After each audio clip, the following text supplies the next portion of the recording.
जी news portal देख रहे सभी दर्शकों को मेरा नमस्कार। और सबसे पहले तो हमारे जितने भी दर्शक हैं उनको ईद उल जुहा की बहुत बहुत मुबारकबाद।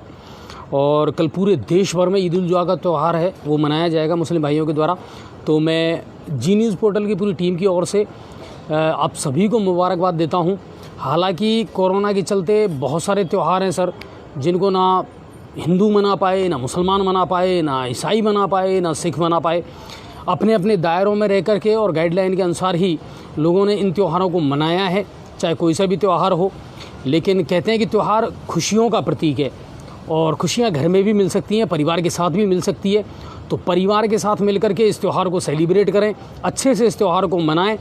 और सरकार ने गाइडलाइन भी इसको लेकर के जारी कर दी है कि मस्जिदों में कोई नमाज अदा नहीं होगी, घरों में रह कर के आप नमाज अदा करें और अपने परिवार के साथ इस त्यौहार को सेलिब्रेट करें। तो मेरी ओर से एक बार फिर से आप सभी को ईद उल जुहा की बहुत बहुत शुभकामनाएं और बहुत बहुत मुबारकबाद। अब मैं चाहूँगा सबसे पहले तो हमारे जितने भी दर्शक हमारे साथ जुड़ें वो शेयर वाले बटन पर जाएँ और ज़्यादा से ज़्यादा शेयर करें, क्योंकि आज बहुत सारी खबरें हैं सर, और कुछ अच्छी, कुछ बुरी, कुछ पॉजिटिव और कुछ नेगेटिव खबरें हैं जो आपको सुनानी है, प्रदेश स्तर की और भरतपुर संभाग की तमाम खबरें। इन दिनों हमें थोड़ी सी टेक्निकल प्रॉब्लम का सामना करना पड़ रहा है, वरना मेरा विचार था कि मैं जो करौली के एसपी हैं केसर सिंह जी, उनको भी लाइव जोड़ना चाह रहा था, और हमारे जो नगर परिषद के सभापति हैं शिवरतन जी, उनको भी लाइव लेना चाह रहा था, क्योंकि अब मानसून जो है शुरू हो चुका है, बारिश शुरू हो चुकी है और बहुत सारी समस्याएं हैं सर गंगापुर सिटी में जिनका लोगों को सामना करना पड़ रहा है। तो क्या सभापति उनको लेकर के प्रयास कर रहे हैं, लेकिन नहीं जोड़ पा रहे। उम्मीद करते हैं एक दो दिन में हम उनको ज़रूर जोड़ेंगे, और जिस तरह हमारा पहला प्रोग्राम चलता था कि हम अधिकारियों को या जनप्रतिनिधियों को लाइव में जोड़ा करते थे, वो फिर से हम शुरू कर पाएंगे। लेकिन फिर भी आप लोगों की जो शुभकामनाएँ हैं वो हमें लगातार मिल रही हैं। आप लोग लगातार खबरों को शेयर भी कर रहे हैं। पिछले एक दो दिन से जितना भी घटनाक्रम हुआ, और उसमें आप लोगों का सबसे बड़ा योगदान ये रहा, जैसे कि सदर थाने में जो महिला मिली थी, उस खबर को जैसे ही पदम जी ने चलाया, आप लोगों ने जम कर के उसको शेयर किया, और उसका फ़ायदा ये हुआ कि वो महिला अपने परिजनों को मिल गई। इसी तरह कल्याण प्रजापति की जो लाश मिली थी नहर रोड पर, उसको भी जब पदम जी ने चलाया तो आप लोगों ने जम करके उसको शेयर किया, और फिर उसकी शनाख्त भी समय रहते हो गई। तो आप लोगों का जो सहयोग है, आप लोगों का जो साथ है ना, वो हमारे लिए बहुत ज़रूरी है सर। अगर खबर का असर करना है, उसका इम्पैक्ट निकालना है, आउटपुट निकालना है, तो आप लोग ज़्यादा से ज़्यादा हर खबर को शेयर किया कीजिए, ये मेरी रिक्वेस्ट है आपसे। तो चलिए बैठ जाइए अपने मोबाइल के सामने, और जो दर्शक टीवी पर देखते हैं, स्मार्ट टीवी पर देखते हैं, बहुत सारे दर्शक हैं हमारे जो हमारे इस चैनल को, हमारी खबरों को स्मार्ट टीवी के सामने बैठ कर के भी देखते हैं। तो वहाँ एक फ़ायदा ज़रूर होता है कि पूरा परिवार एक साथ बैठ कर के और ख़बरों को देख सकता है। भरतपुर संभाग की तमाम खबरें, दिन भर की तमाम अपडेट आपको यहाँ मिल जाती है अनछुए पहलू पर। चलिए शुरू करते हैं आज की बड़ी खबरों की, और सबसे पहले शुरुआत करते हैं राज्य स्तर की तमाम बड़ी खबरों से। राज्य सरकार ने क्या कुछ निर्णय आप लोगों के लिए लिए हैं, कौन सी ऐसी खबरें हैं जो सीधी आपसे जुड़ी हुई हैं, कौन सी खबरें ऐसी हैं जिनसे आपको होने वाला है फ़ायदा, जो आपके हित की हैं, यानी जनता के हित की खबरें हैं। तो राज्य स्तर की जो बड़ी खबरें हैं, सबसे पहले हम उनके साथ में आपकी शुरुआत करते हैं अनछुए पहलू की। आज है मंगलवार और तारीख है 20, और देव शयनी एकादशी के रूप में आज इसको मनाया गया था, यानी आज से सो गए देव। और जितने भी मांगलिक कार्यक्रम हैं वो आज से 4 महीने तक के लिए अब रहेंगे बंद। जितने भी शुभ कर्म हैं या मांगलिक कार्यक्रम हैं वो सब अब बंद रहेंगे 4 महीने तक के लिए। आज आखिरी साया है और आज आखिरी शादियां हैं। इसके बाद में 4 महीने तक इन पर ब्रेक लग जाएगा। बहुत सारे काम हैं जो अब रुक जाएंगे 4 महीने के लिए। चलिए, तो उस पर भी मैं चर्चा करूंगा, लेकिन सबसे पहले राज्य स्तर की बड़ी खबरें, राज्य स्तर की तमाम बड़ी ऐसी खबरें जो सीधी आपसे जुड़ी हुई हैं। शेयर करना मत भूलिएगा, लगातार शेयर करते रहें ताकि आपको भी हम ये खबरें बताते रहें, और जिनसे जुड़ी हुई हैं उन तक ये खबरें ज़रूर पहुँचें। सीएम गहलोत ने आज प्रदेश की कानून व्यवस्था को लेकर के अहम बैठक की। लगातार मुद्दे उठाए भी जा रहे हैं विपक्ष के द्वारा कि साहब कानून व्यवस्था जो है राजस्थान की इस समय वो बिगड़ी हुई है। डीजीपी एमएल लाठर सहित कई पुलिस के जो वरिष्ठ अधिकारी थे वो इसमें मौजूद रहे, और सभी की समीक्षा की सीएम गहलोत ने कानून व्यवस्था को लेकर के। लेकिन विपक्ष ने आरोप लगाया है कि चाहे कितनी भी बैठकें सीएम कर लें, लेकिन कानून व्यवस्था जो है वो इस समय पूरे प्रदेश की बिगड़ी हुई है।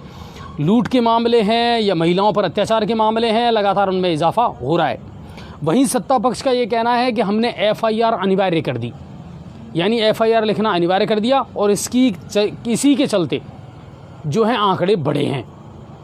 प्रेस कॉन्फ्रेंस की थी आज पीसीसी चीफ डोटासरा जी ने, और उन्होंने भी इस बात को कहा कि हाँ, अपराध बढ़े हैं, ये चिंता का विषय ज़रूर है सरकार के लिए, लेकिन अपराध बढ़े नहीं हैं, बल्कि अब एफआईआर दर्ज ज़्यादा होने लगी है, इस वजह से ये आंकड़े सामने आ रहे हैं।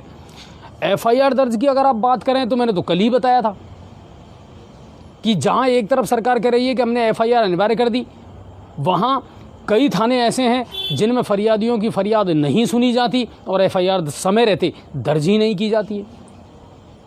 तो इन चीज़ों पर भी सरकार को गौर करना पड़ेगा कि सिक्के का सिर्फ एक पहलू ना देखें कि आपने एक आदेश पारित कर दिया कि साहब एफआईआर अनिवार्य कर दी है, लेकिन बहुत सारे थाने ऐसे हैं जिनमें एफआईआर लिखी ही नहीं जाती है और फरियादियों की फरियाद नहीं सुनी जाती है, यानी आंकड़ों को छुपाया जाता है। तो ये गलत बात है। लेकिन सीएम गहलोत ने आज कानून व्यवस्था को लेकर के बैठक की है और दिशा निर्देश दिए हैं पुलिस अधिकारियों को, किस तरह कानून व्यवस्था को चुस्त दुरुस्त किया जाए और किस तरह लोगों की सुरक्षा की जाए। शिक्षा मंत्री और पीसीसी चीफ डोटासरा जी ने आज प्रेस कॉन्फ्रेंस की और कई सवालों के जवाब दिए मीडिया के। सबसे पहले कंप्यूटर शिक्षकों को लेकर के उन्होंने कहा कि कंप्यूटर शिक्षकों की भर्ती है वो जल्द शुरू कर दी जाएगी और उनका कोई भी प्रतिनिधि जब चाहे तब सरकार से आकर के वार्ता कर सकता है, मिल सकता है। बाकी कंप्यूटर शिक्षकों की जो भर्ती है वो जल्द से जल्द इसकी घोषणा कर दी जाएगी।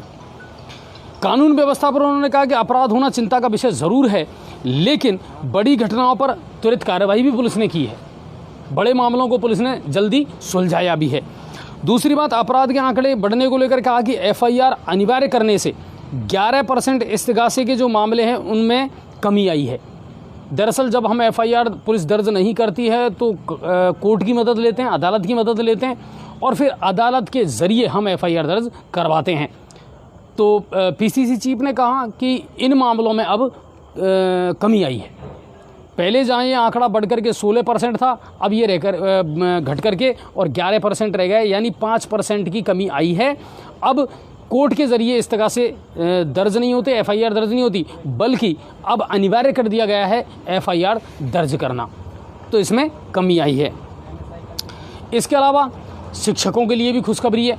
आज शिक्षा विभाग ने, प्रारंभिक शिक्षा विभाग ने शिक्षकों के वेतन के लिए और अन्य मदों के लिए 8 अरब 45 करोड़ रुपए का बजट आवंटित कर दिया है, यानी खाते में ये पैसे डाल दिया गया है ताकि जून से लेकर के और सितंबर तक का जो वेतन है उसका निस्तारण हो सके, और ये पैसा अब डाल दिया गया है। शिक्षकों को समय पर वेतन मिले, अन्य जो खर्चे हैं वो भी समय पर चलते रहे, शिक्षा विभाग के कामों में कोई रुकावट ना आए, इसको लेकर के आज ये बजट जो है, आज ये पैसा जो है वो आवंटित कर दिया गया है। शेयर कर रहे हैं कि नहीं कर रहे सर? लोग देखते रहना, थोड़ा सा शेयरिंग में कमी करते हो सर आजकल आप लोग। अगर आप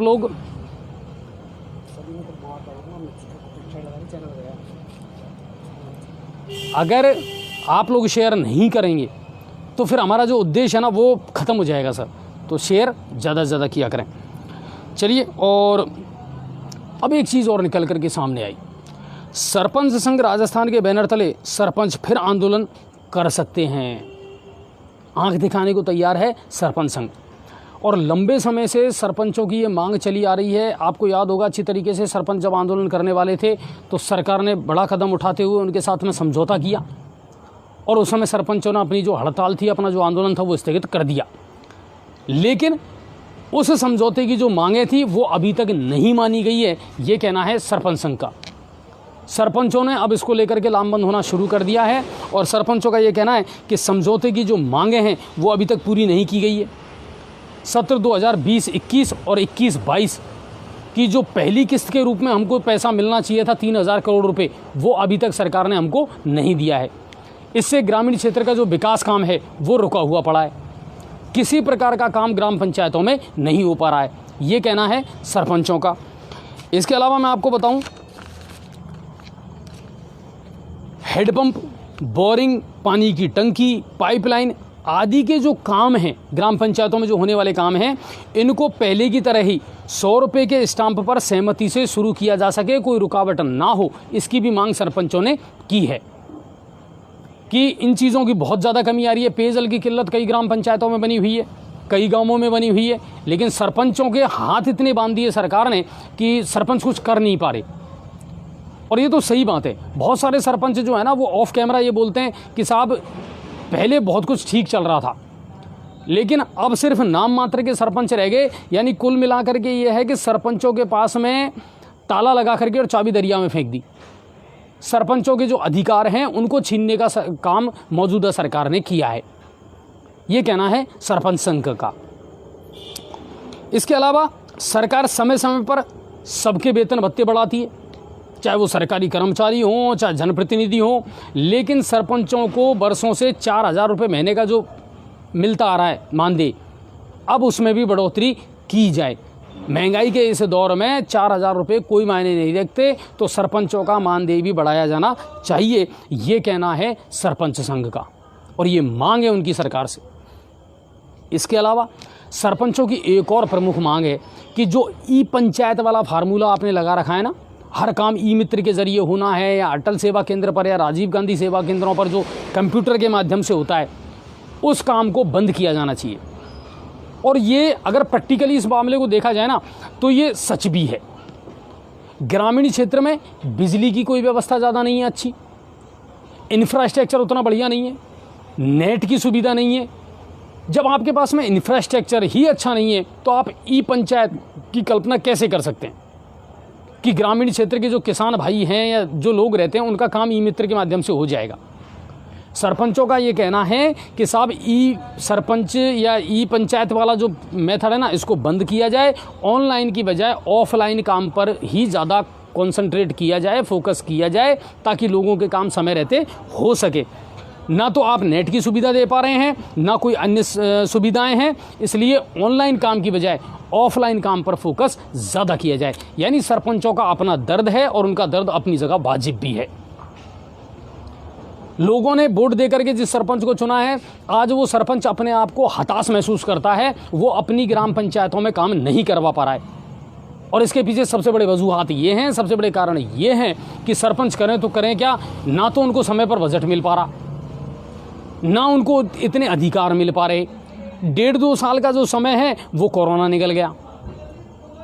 कई ग्रामीण क्षेत्रों से हमारे पास में, कई गांवों से हमारे पास में शिकायतें आती हैं, समस्याएं आती हैं कि साहब पेयजल की समस्या है, सड़कों की समस्या है, जल भराव की समस्या है। सरपंच जो है सुन करके भी अनसुना कर देता है।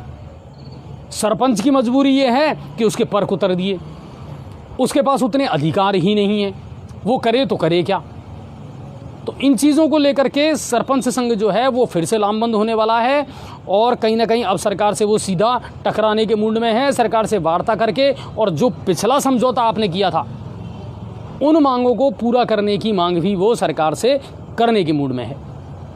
और कहते हैं, सुना भी है, और गांधी जी खुद कहा करते थे कि यदि किसी देश का विकास करना है तो संसद की सबसे छोटी इकाई जो है, लोकतंत्र की जो सबसे छोटी इकाई है ग्राम पंचायत, उसका विकास करना ज़रूरी है। हिंदुस्तान की आत्मा गांवों में रहती है। अगर गांवों का विकास समय पर नहीं होगा तो फिर काम कैसे चलेगा। तो ये थी सरपंचों की अपनी बातें, अपने हुकूक की बातें, अपने अधिकारों की बातें। और आज देवसैनी एकादशी है, जो मैंने आपको बताया। आज से देव सो जाएंगे, धार्मिक कार्यक्रम जितने भी हैं वो सब अब बंद हो जाएंगे। ज्योतिषियों के अनुसार और शास्त्रों के अनुसार ये बताया गया है कि अब 4 माह के लिए सारे जितने भी धार्मिक कार्यक्रम हैं, पवित्र काम हैं, वो बंद रहेंगे। और अब भगवान विष्णु 4 माह के लिए योग निद्रा में चले जाएंगे। भगवान विष्णु जो सृष्टि के पालन करता है, पूरी दुनिया को चलाते हैं, पूरी कायनात को चलाते हैं, वो अब 4 महीने करेंगे रेस्ट। तो उनकी जगह अब उनका पदभार संभालेंगे भगवान शिव। यानी अब 4 महीने तक जिम्मेदारी रहेगी भगवान शिव के कंधों पर। वो इस सृष्टि को, इस कायनात को, इस जगत को चलाएंगे। और भगवान विष्णु जो है वो शयन निद्रा में चले जाएंगे, योग निद्रा में चले जाएंगे। ज्योतिषियों के अनुसार इस बार 14 नवंबर तक भगवान 117 दिन ही सोएंगे। तिथियों के घटने और बढ़ने के क्रम की वजह से 3 दिन कम सोएंगे। ये ज्योतिषियों का कहना है कि इस बार जो भगवान विष्णु है, या ये कह रहे हैं कि जो शयन ये योग निद्रा है, ये जो 120 दिन होने वाली थी 4 महीनों के हिसाब से, वो सिर्फ 117 दिन रहेगी तिथियों के घटने और बढ़ने के क्रम के आधार पर। यानी 117 दिन ही योग निद्रा में रहेंगे भगवान विष्णु, और उसके बाद में 14 नवंबर से फिर सारे जितने भी काम हैं धार्मिक वो शुरू हो जाएंगे। और आप सबको भी मेरी ओर से और जी न्यूज़ पोर्टल की टीम की ओर से देवशयनी एकादशी की बहुत बहुत शुभकामनाएं। एक और खबर, और इस खबर के बारे में कहूँ तो क्या कहूँ, क्योंकि मैं बड़ा विचलित हुआ था इस खबर को पढ़ने के बाद में। सरकार ने आज एक आदेश निकाले हैं और कल से शराब की जो दुकानें हैं उनके खुलने का टाइम पहले की तरह ही रहेगा, यानी सुबह 10 बजे से रात को 8 बजे तक। जबकि अब तक ये दुकानें सुबह 6 बजे से और शाम को 8 बजे तक खुलने का टाइम था। अब इस खबर ने मुझे इसलिए चौंकाया कि साहब गंगापुर सिटी में या सवाई माधोपुर ज़िले में आबकारी विभाग अस्तित्व में है या नहीं है, इस पर मुझे शक हो रहा है, और आज से नहीं बहुत लंबे टाइम से। गंगापुर सिटी में खुलेआम शराब की दुकानें रात 9 बजे तक, चाहे वो किसी भी चौराहे पर हो, आराम से खुली रहती है। 9 बजे तक, 10 बजे तक कोई कहने वाला नहीं है, कोई सुनने वाला नहीं है। आज तक आबकारी विभाग के द्वारा मैंने कोई कार्रवाई होती नहीं देखी है। सुबह 6 बजे से दुकानें खुलती हैं और रात को 9 बजे तक, 10 बजे तक ये दुकानें खुलेआम खुली रहती हैं, बिल्कुल प्रमुख चौराहों पर। आपने कल से नियम बना दिया। जो टी रविकांत हैं इसके पूरे प्रभारी प्रदेश के, उन्होंने आदेश जारी कर दिया कि अब शराब की दुकानें पहले की तरह खुलेंगी। मॉनिटरिंग कौन करेगा? सुबह 10 बजे तक 10 बजे से लेकर के 8 बजे तक शराब की दुकानों को खुलने का टाइम कल से हो जाएगा, अच्छी बात है। लेकिन गंगापुर सिटी में तो ये दुकानें आपको 24 आवर्स खुली हुई मिलेंगी, और सवाई माधोपुर ज़िले का आबकारी विभाग अस्तित्व में है या नहीं है, ये मुझे नहीं लगता कि वो अस्तित्व में है या नहीं है। कोई कार्रवाई नहीं होती सर, सारे नियम और कानून ताक पर रख रखे हैं। क्या टाइमिंग रहेगी? क्या दुकानों के बाहर रेट लिस्ट लगी हुई है? नहीं लगी अभी तक। क्या एमआरपी से ज़्यादा रेट में ही नहीं बेच रहे? बेच रहे हैं, लगातार शिकायतें आ रही हैं। इनकी मनमानी को रोकना पड़ेगा आबकारी विभाग को, जिसको सरकार मोटी मोटी तनख्वाह दे रही है। और ये जो है ना आबकारी विभाग, ये तो राजस्थान सरकार के लिए कामधेनु बना हुआ है। इसी से तो जम करके पैसा और राजस्व अर्जित करती है राजस्थान सरकार। लेकिन इसकी मॉनिटरिंग होना भी बहुत ज़रूरी है। लेकिन कल से शराब की दुकानों के लिए ये नियम जारी कर दिया गया है, इसके आदेश जारी कर दिए गए हैं। एक और खबर, 9 महीने पहले बूकना पुजारी हत्याकांड याद होगा आपको अच्छी तरीके से बहुत चर्चित रहा था सर। दुनिया भर का मीडिया वहाँ मौजूद था, हम भी मौजूद थे, हमने भी वहाँ से लाइव चलाया था कई बार। और बूकना में पुजारी बाबूलाल को पेट्रोल डाल करके जला करके मार दिया गया था। तगड़ी सियासत उस पर हुई, और उसका जो मुख्य आरोपी था कैलाश, उसको पुलिस ने गिरफ्तार किया। आज उसकी जमानत याचिका को लेकर के हाई कोर्ट में सुनवाई हुई और उसे जमानत मिल गई है। यानी लगभग 9 महीने बाद बूकना में पुजारी बाबूलाल वैष्णव की हत्याकांड का जो मुख्य आरोपी था कैलाश, उसको आज जमानत मिल गई है। तो ये प्रदेश स्तर की बड़ी खबरें थी, प्रदेश स्तर की वो खबरें जो सीधी आपसे ताल्लुकात रखती हैं, आपसे जुड़ी हुई हैं। उम्मीद करता हूँ आपके कहीं ना कहीं काम की ये सवाब तमाम खबरें हैं वो रही होंगी। अब बात करते हैं भरतपुर ज़िले की। भरतपुर ज़िले से क्या कुछ बड़ी खबरें हैं। कामा के जड़खोर धाम में पहाड़ की तलहटी में एक युवक का शव मिला। दरअसल 2 युवक जो है पहाड़ की तलहटी में घायल अवस्था में मिले थे, जिनमें से एक की मौत हो चुकी थी और दूसरा गंभीर रूप से घायल था। एम्बुलेंस पहुंची और दोनों को अस्पताल पहुंचाया गया, कामा अस्पताल में। और दोनों जड़खोर धाम हनुमान जी के दर्शन करने गए थे, जहां कृष्णा नामक युवक की मौत हो गई और अस्पताल में उसको मृत घोषित कर दिया गया। बैर के जगजीवनपुरा मोड़ पर एक दर्दनाक सड़क हादसा हुआ, जिसमें एक ही परिवार के 5 लोगों की एक एक करके मौत हो गई। दरअसल गाड़ी अनियंत्रित होकर के एक पेड़ से जाकर के टकराई और कार में सवार एक ही परिवार के 5 लोगों की मौत हो गई। कार जब पेड़ से टकराई तो उस कार में सवार दादी और पोती की मौत तो घटनास्थल पर ही हो गई। उसके बाद में उस कार को चला रहे रूपचंद और उनकी जो पत्नी है उनको जयपुर ले जाया गया। पूनम को एसएमएस अस्पताल में उनका इलाज चल रहा था और इलाज के दौरान उन दोनों की भी मौत हो गई। और आज फिर एक और युवती किशोरी 17 वर्षीय प्रीति ने भी उनका भी निधन हो गया, उन्होंने भी दम तोड़ दिया। यानी एक ही परिवार के 5 लोगों की इस दर्दनाक हादसे में मौत हो गई। डीग से खबर आई है, गोवर्धन पुलिस ने गुरु पूर्णिमा को और भीड़ को देखते हुए जगह जगह नाके लगा दिए हैं तथा लोगों से अपील की है कि लोग 20 तारीख से यानी आज से लेकर के और 24 जुलाई तक परिक्रमा में ना आए। गोवर्धन की जो परिक्रमा हम करते हैं उसमें ना आए और मूडिया मेला निरस्त कर दिया गया है।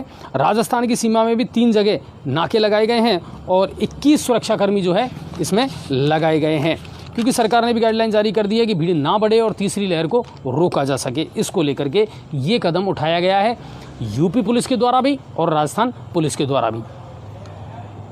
धौलपुर की खबरों की तरफ अब चलते हैं और उम्मीद कर रहे हैं कि आप शेयर कर रहे होंगे। गर्मी बहुत ज़्यादा है सर, हकीकत में हवा बिल्कुल बंद है। आज तो दिन भर बारिश हुई ही नहीं है और बारिश हुई कहाँ है। 2 दिन से अगर गंगापुर सिटी की बात की जाए, हल्की बूंदाबांदी हुई है सर। जो जम के बारिश होनी चाहिए थी ना, वो तो अभी भी नहीं हुई और लोगों को उसका इंतज़ार ज़रूर है। चलिए धौलपुर की खबरों का रुख करते हैं अब। धौलपुर की सदर थाना पुलिस ने 8 जुलाई को हुई लूट का एक पर्दाफाश किया है। दरअसल एक व्यापारी के साथ में ये लूट हुई थी और बसेड़ी रोड पर इस लूट की वारदात को अंजाम दिया गया था। सरमथुरा रोड पर सुनीपुर के पास में एक व्यापारी जब लौट रहा था तो इस घटना को अंजाम दिया गया। एसपी केसर सिंह शेखावत के निर्देशन पर टीम बना करके और इनकी तफ्तीश की गई और इस मामले में 3 मुख्य आरोपियों को आज गिरफ्तार कर लिया है पुलिस ने। आरोपियों से लूट के रुपए और सामान भी जब्त कर लिया गया है। आरोपी सुरेश मीणा, रामदास और रामू गुजर को बाड़ी पुलिस ने उपयोग में ली गई बाइक और अवैध कट्टे सहित गिरफ्तार कर लिया है। 8 जुलाई को सरमथुरा रोड पर सुनीपुर के पास एक व्यापारी से इस लूट की घटना को अंजाम दिया गया था। अगली खबर NH11B पर आज कार में बाइक की भिड़ंत में बाइक सवार युवक की मौत हो गई और धौलपुर से बसेड़ी जाते समय खानपुर के पास ये घटना घटित हुई है। एसपी केसर सिंह शेखावत ने पुलिस बेड़े में किया है बड़ा फेरबदल।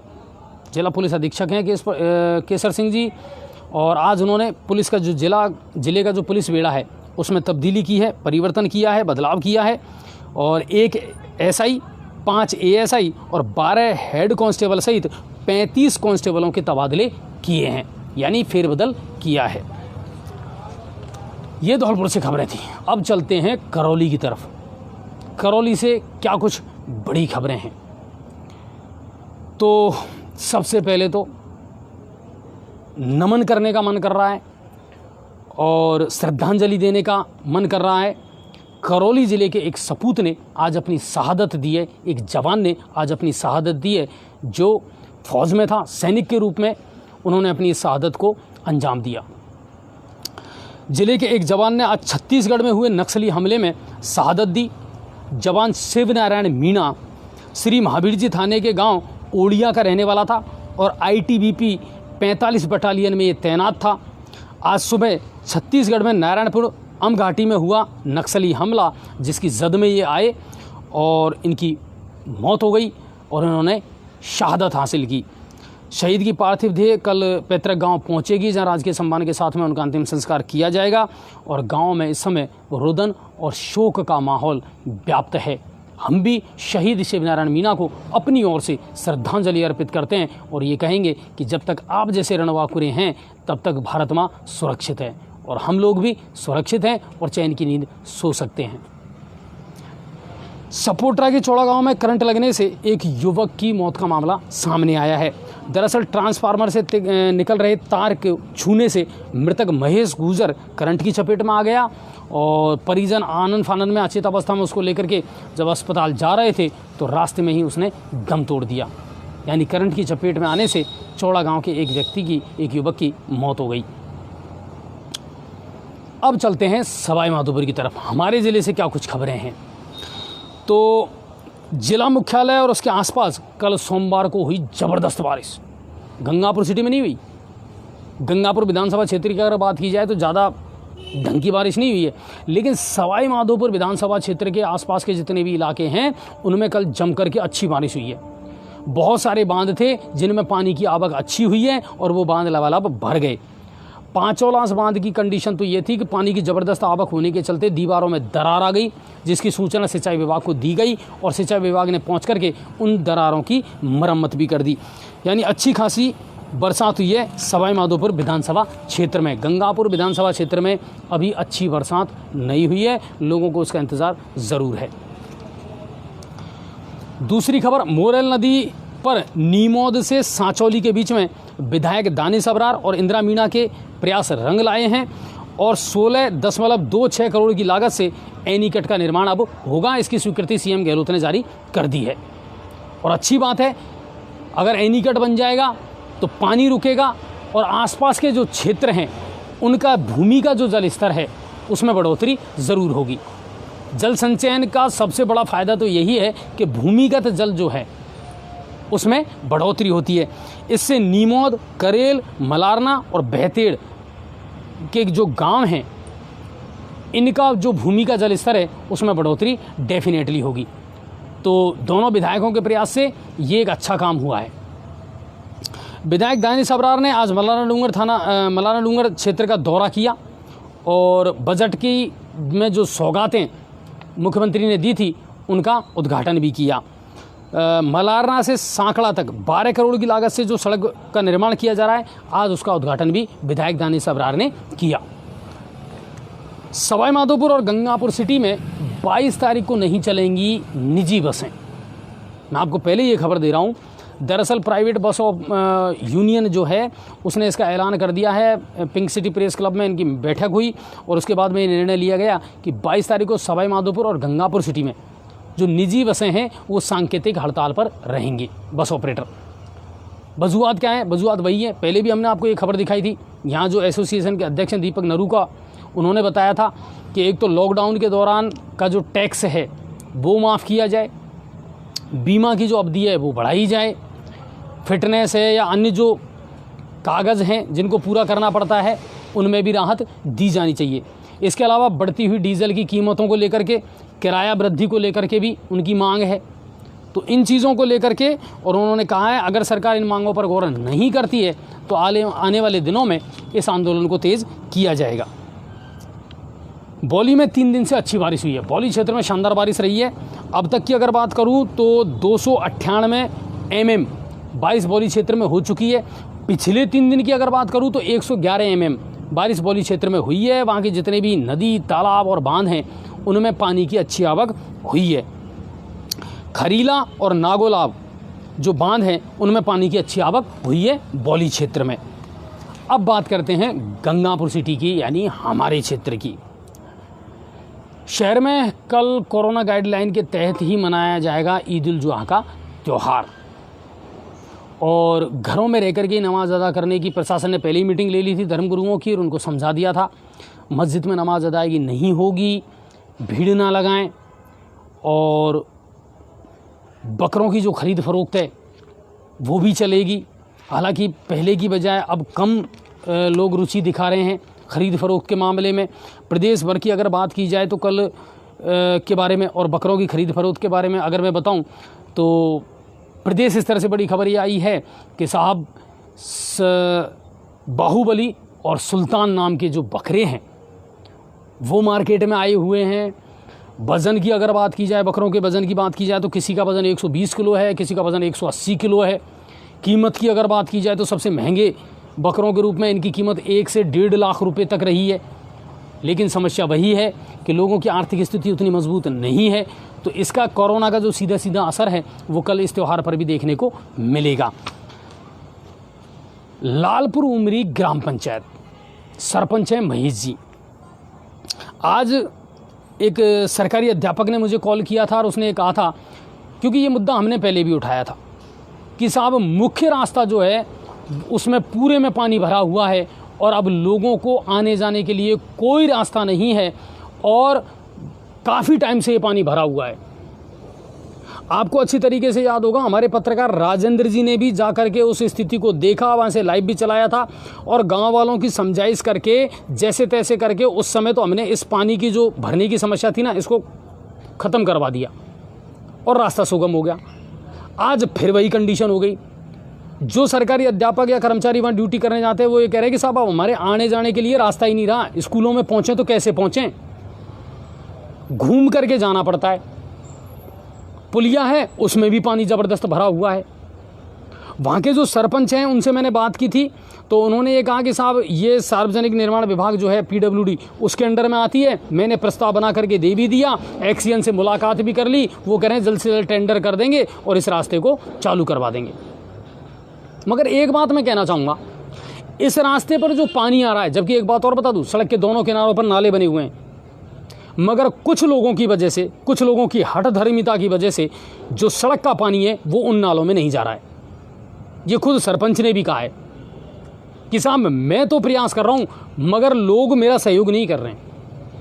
और ये एक गांव की समस्या नहीं है सर, कई ग्राम पंचायतों में ऐसी समस्या है कि सरपंच बन तो गए मगर सरपंच क्या करें, सरपंच बिल्कुल दबे कुचले और अपने आप को हीन महसूस कर रहे हैं क्योंकि कुछ दबंगों के चलते, मनमर्जी के चलते सरपंच अपना काम नहीं कर पा रहे हैं। लोग जो हैं वो सीधा उठा करके या तो मीडिया को फ़ोन करते हैं, साहब ये रास्ते बंद हैं। आप लोगों को शर्म नहीं आती है कहते हुए? आपने हमसे तो कह दिया कि साहब रास्ते बंद हैं, आपने ये नहीं सोचा जब आप उस गांव के रहने वाले हैं कि रास्ते किन लोगों की वजह से बंद हैं, किन लोगों की वजह से उस रास्ते में पानी भर रहा है। सरपंचों के पास तो सीधा सा एक ही कहना है कि साहब हमारे पास बजट नहीं है, इसको कैसे बनवाएं। अगर सड़क PWD के अंडर में आ रही है तो सरपंच कैसे बनवाएंगे? क्या आप 2, 5, 10 लोगों ने मिलकर के कभी SDM को ज्ञापन सौंपा? क्या आप लोगों ने कभी प्रशासन के उच्च अधिकारियों से मुलाकात की? क्या आप लोगों ने मिलकर के कभी उन लोगों से बात की जिन्होंने उस रास्ते को बंद कर रखा है, जिन लोगों ने उस पानी को रोक रखा है?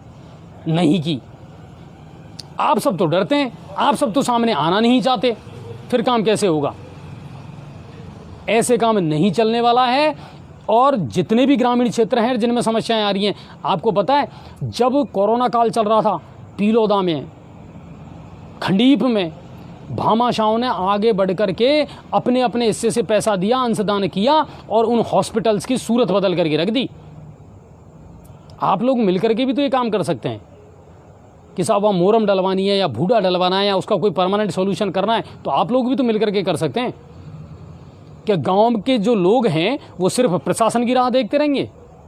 आप लोगों का कोई फर्ज नहीं बनता, हर काम प्रशासन करेगा, हर काम सरकार करेगी। और फिर उठा करके फ़ोन आप मीडिया को कर देते हैं, अरे साहब वो हमारा रास्ता बंद है, तो हम क्या करें? उस रास्ते को हम खुलवाएं? हमने तो खुलवाया था, हमारा रिपोर्टर वहाँ पहुँचा था, आप लोगों से बात की थी। मगर गाँवों में इन दबंगों की वजह से और कुछ चंद ऐसे लोग हैं ना जो असामाजिक तत्व हैं, उनकी वजह से विकास कार्यों में हमेशा अवरोध पैदा होता है। मिलें सरपंच से, बात करें कि भाई साहब आपके सामने समस्या क्या आ रही है, हमें बताओ ना आप, हम बात करेंगे उन लोगों से, क्या हो सकता है इस रास्ते के लिए बेहतर, वो करने का प्रयास करेंगे। आप खुद कुछ नहीं करना चाहते, सारा काम प्रशासन पर और सरपंच के माथे ठोक देते हैं। ऐसे काम नहीं चलेगा। क्लियर कह रहा हूं मैं आपको, अगर आप जागरूक नहीं है ना तो मीडिया भी आपका साथ नहीं देगा। क्यों देंगे हम आपका साथ? हमारा काम सिर्फ इतना है, आपने खबर भेज दी, हमने चला दी, दैट्स ऑल।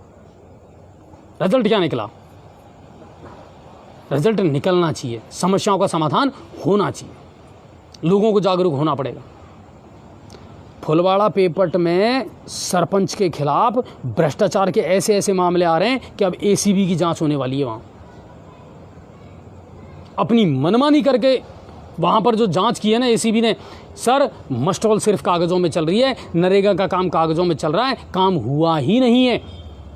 वहाँ के युवाओं ने मिलकर के आरटीआई लगाई और आरटीआई लगा करके पूरी न्यूज़ निकाली, पूरी खबर निकाली, पूरी सूचना निकाली, कितना काम हुआ है, कितने काम का झूठा बजट उठाया गया है, पैसा उठाया गया है। आज वो सारे काले कारनामे हैं ना, वो सामने आ गए। तो ये तो करना पड़ेगा आपको। अगर सूरत बदलनी है तो अपनी सीरत भी बदलनी पड़ेगी। मेडी से भी हमारे सामने एक मामला आया है, वहाँ भी लगातार सरपंच अपनी मनमानी कर रहे हैं, कोई काम नहीं कर रहे और लगातार भ्रष्टाचार हो रहा नरेगा के कामों में और अन्य कामों में। उन्होंने भी आरटीआई लगाई है और आरटीआई के तहत पूरे सबूत जो हैं वो निकाले हैं उन्होंने। और ग्राम पंचायतों के जितने सरपंच हैं ना, मेरा भी उनसे कहना है, दबने की ज़रूरत नहीं है सर, बिल्कुल मत दबिए। प्रशासन आपके साथ है। लोग अगर आपके साथ नहीं है तो प्रशासन आपके साथ है।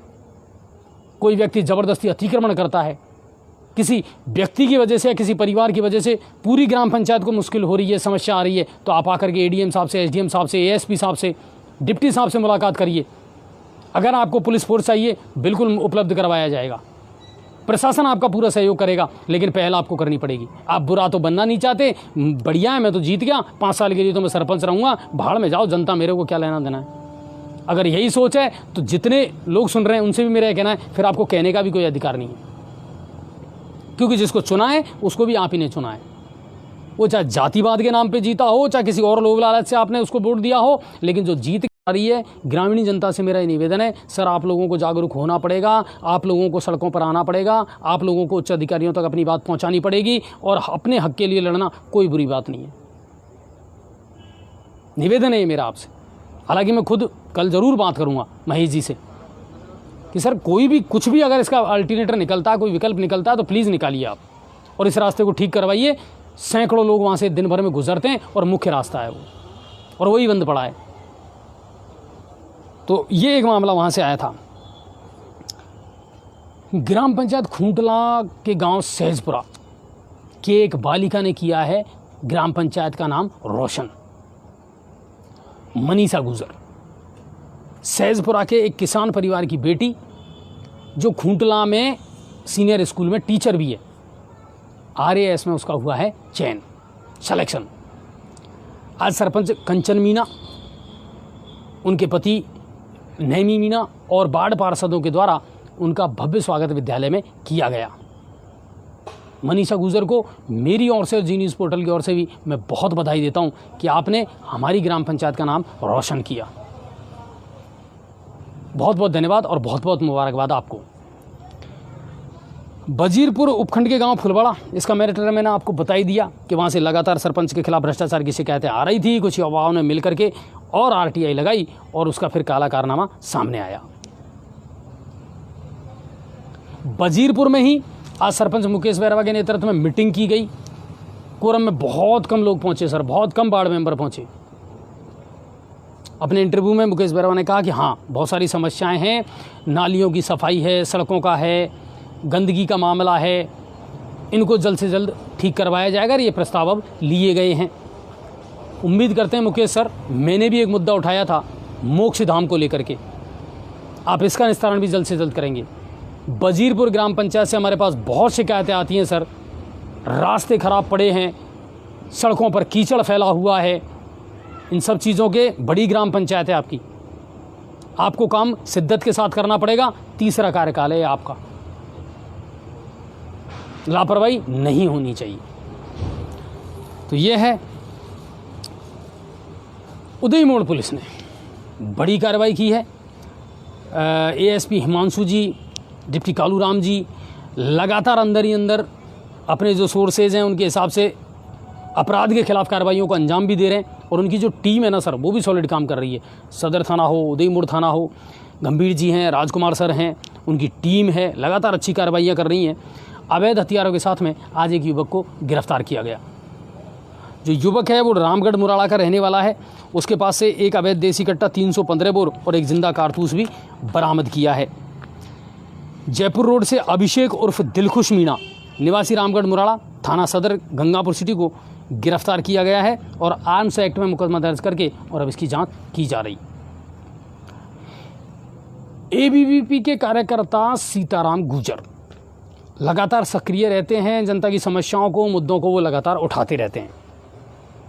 आपको याद होगा जिस दिन सांसद जौनपुरिया जी आए थे उस दिन सांसद महोदय जो है वो तो पंचायत समिति सभागार में सुनवाई कर रहे थे, जन समस्याएं सुन रहे थे, पार्षदों की बैठक ले रहे थे, अधिकारियों से बात कर रहे थे।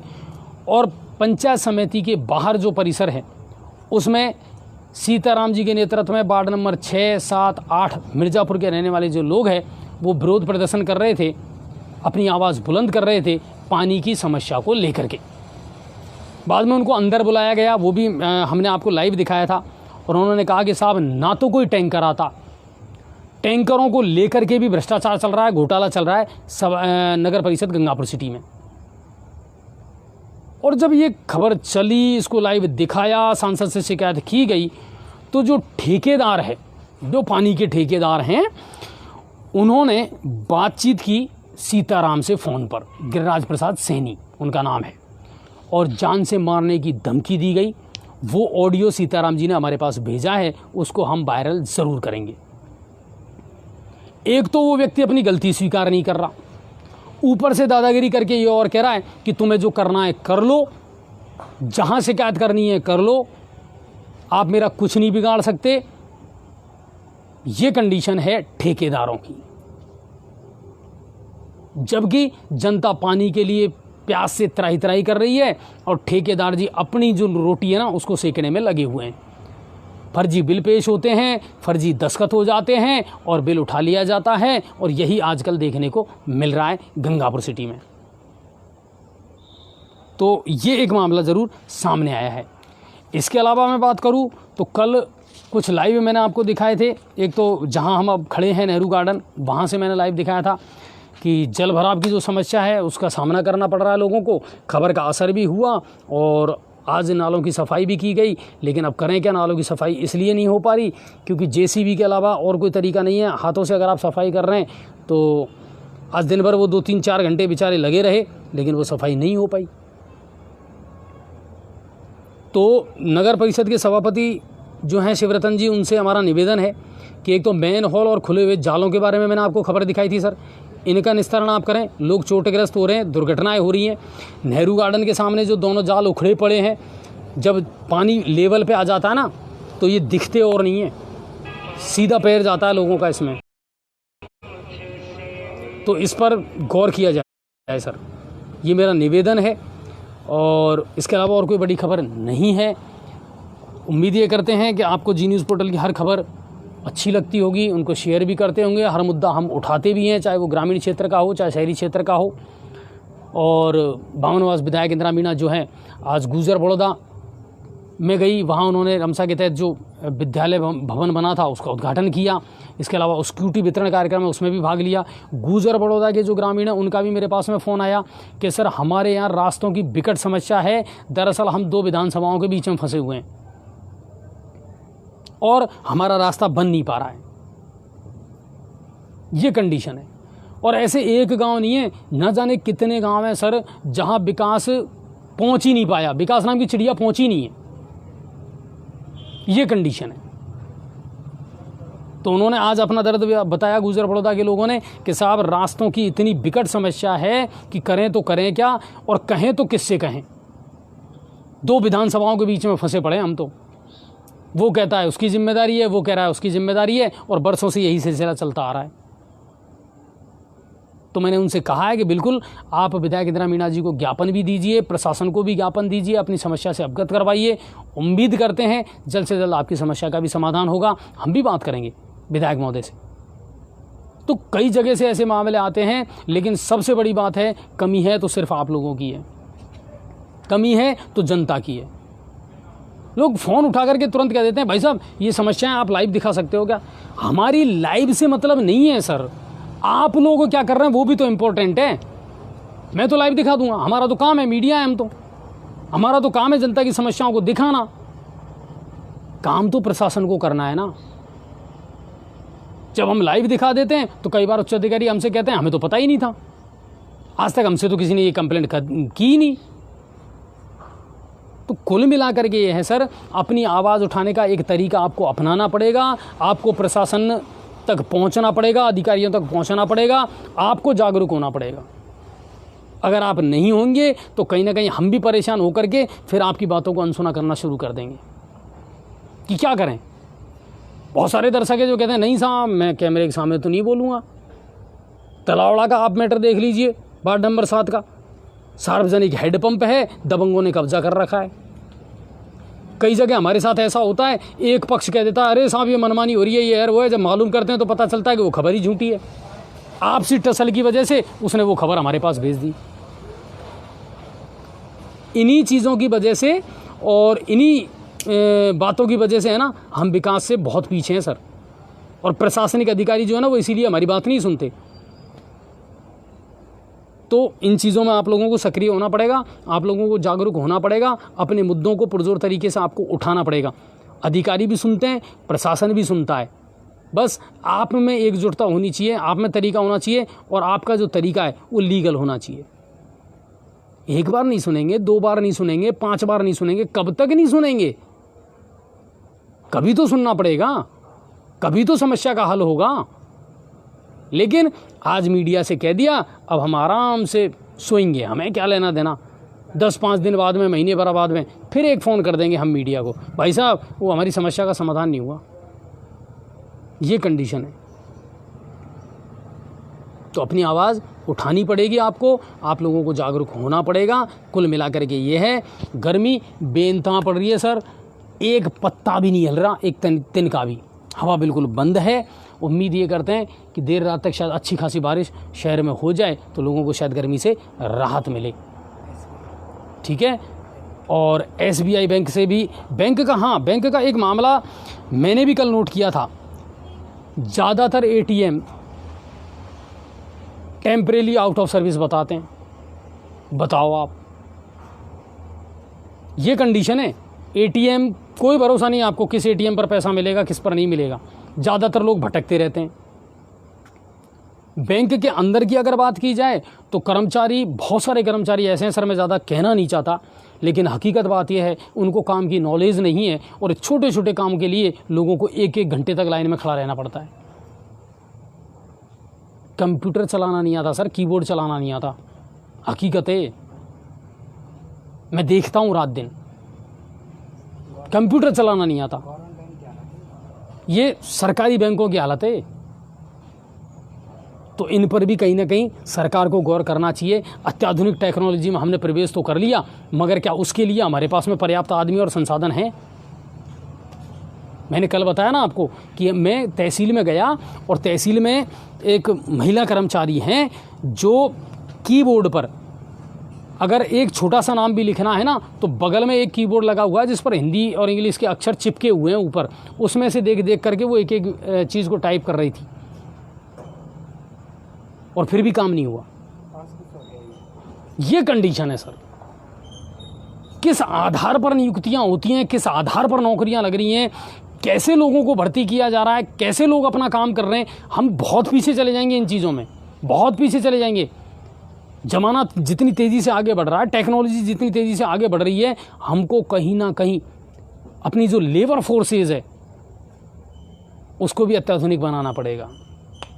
बिल्कुल, आपको याद है मैंने एक बार उदाहरण दिया था आपको कि एक व्यक्ति के साथ में एक्सीडेंट की वारदात हुई और बाहर का व्यक्ति था, वो दिल्ली का।